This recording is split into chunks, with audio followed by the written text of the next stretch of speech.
Yan po mga idol. Yan ang huli ng asawa. Pusit.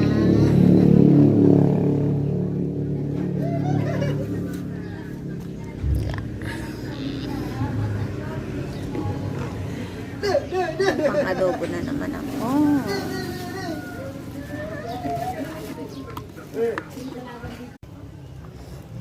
Ayan po mga idol.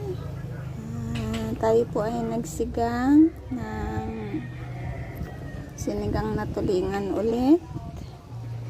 Dahil masama ang panahon at maulan, ay napakasarap po talaga ng mainit-init na sabaw. Kaya ayan, nag-ano po ako. Ayan po mga idol, magluto na naman tayo ng pusit dahil may huli ang aking asawa na pusit. Kaya ayan, masarap po talaga dyan ang adobo.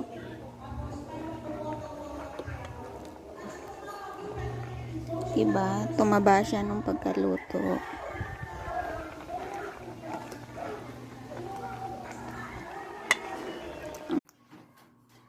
Kain na po tayo mga idol. Ayan, ang ating pusit.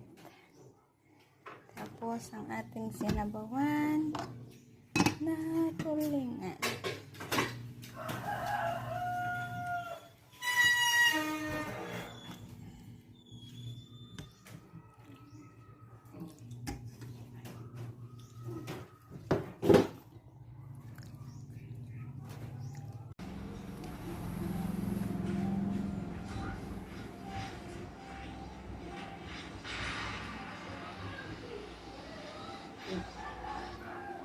Ano yan?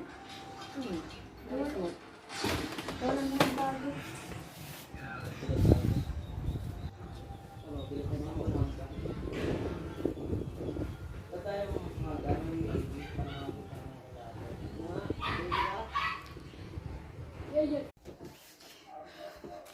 Tara, mag-unboxing tayo mga idol.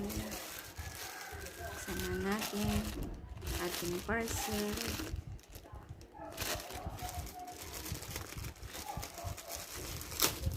Secure na secure talaga.